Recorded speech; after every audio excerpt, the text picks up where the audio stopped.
there are a lot of medications on the market for type 2 diabetes, as you rightly pointed out, and increasing every day. So what is the right balance between medications and diet?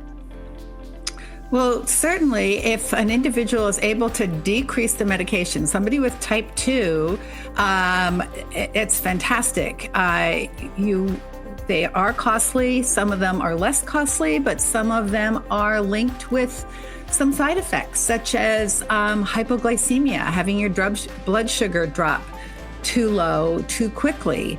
So if an individual is able to either reduce the amount of medications or eliminate them completely, that's just a huge benefit, both for medical reasons as well as for just personal and psychological reasons to be taking less of that. So I do like to point out that the research is generally true, that the longer you have diabetes, the longer that you lived with it, the harder it is to get off medications completely.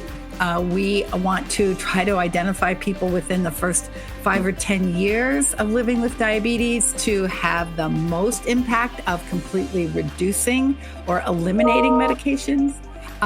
But no matter how long somebody's lived with diabetes, a combination of healthy diet, and I have to throw in a plug for physical activity because that's also always very important, makes it really possible to reduce those medications.